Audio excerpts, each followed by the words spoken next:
Hi guys, okay, I just wanted to show you some of the quirks, some little build quality hiccups that I found with my Ami, and I'm just going to show you around a few of them now. So I'm going to start with the wheels. Okay, so let's do this. So on some of the wheels, they've already started to go rusty, so you can see already areas of rust, and it's quite sharp. I actually cut my finger on this the other day. Can't really see my finger, can you? But I cut my finger on it when I was cleaning the car.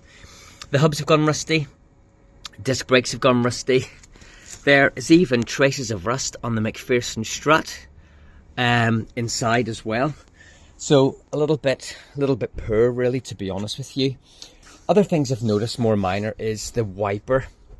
When you've got the wiper on, it knocks into the pillar, so it makes a bit of a clunk.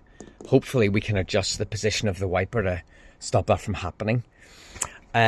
Other things is, well, the main thing was the water coming in. The water comes in through, you can probably see now there's some water here. I've just mopped it up, but basically water's coming through all the way along here and it's going down into the floor. What's happening is this plastic panel wraps underneath. It's sort of empty here and it meets this panel, and what they do is they join them together with this weather strip. So under the weather strip is just two pieces of plastic with a gap. So the water is splashing up, coming through the weather strip and coming out the other side. And the floor constantly has a pool of water. So if I'm driving in the rain, it gets absolutely soaking wet on both sides. So I'm having to mop it up. I'm having to mop up all the water each time I go in, get out of the car. Water's even appearing in the back here on these bolts. Water splashing up here as well, so they get damp. It's pretty crazy, to be honest. I've put silicone all the way along the inside of the seal, but it hasn't done enough. So I went to the dealer this morning. And they're going to be putting some sealant underneath. Hopefully, I think Citroen did a recall or a bulletin for this to hopefully stop the water from getting in. So we'll wait and see what happens. The other thing too, when I got the car, is these straps were soaking wet and water was dripping from this hole in here. This is sort of a drafty hole when you're driving on, cold air comes through. And what's happening is when you wash the car with a hose or anything, the water's going through here and it's coming out here. So I think they jet washed the car and the water came through, dripped down here and all over the floor as well. So I believe there's somebody, you can get a wee blanket plate for this or just put a bit of tape over it or something. I put a wee microfiber towel in there just to sort of save, you know. And then that's the main one really, is the water getting in. Everything else I can really deal with.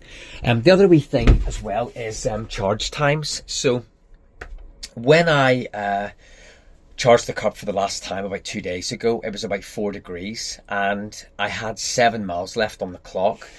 It was giving me a charge time of 3 hours 40 minutes.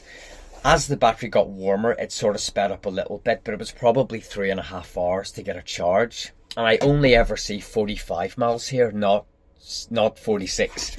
So I'm not sure if it's because it's new, but hopefully it will get better. As I said before, the range is a wee bit hit and miss. I'm getting nowhere near the quoted figure. I've done 65 miles in total.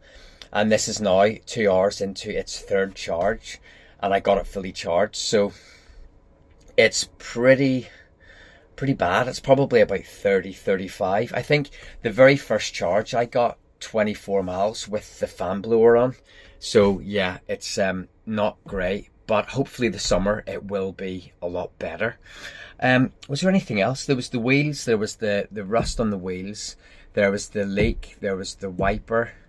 I'm sure I'm forgetting something else, but they're the main things. I think for this sort of money, it's I guess our expectations are a little bit higher because they're no longer, you know, 6,000-7,000 euros.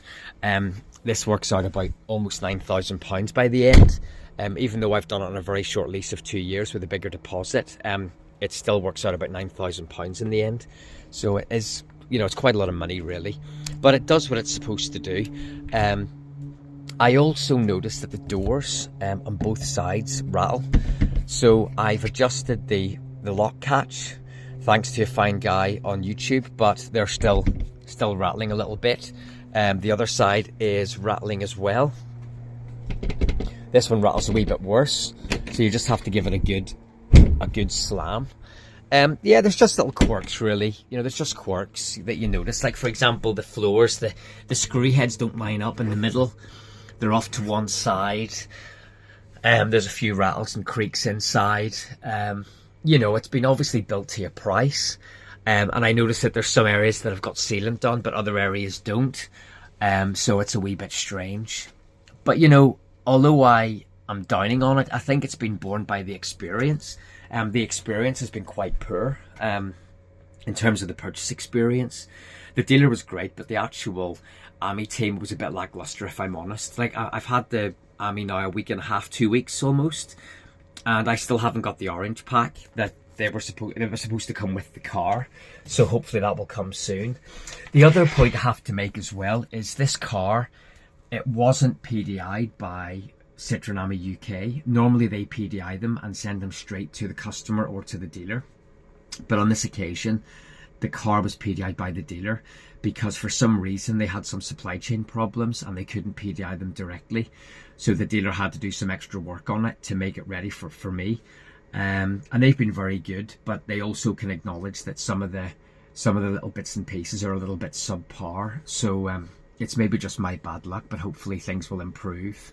So that's about it really, guys. If there's anything else that you want to know in detail about the Ami in terms of its build or its componentry or anything else, please let me know, and hopefully the next videos will be much more positive, and we can actually enjoy driving this a little bit. So thank you for watching, and we'll see you on the next one.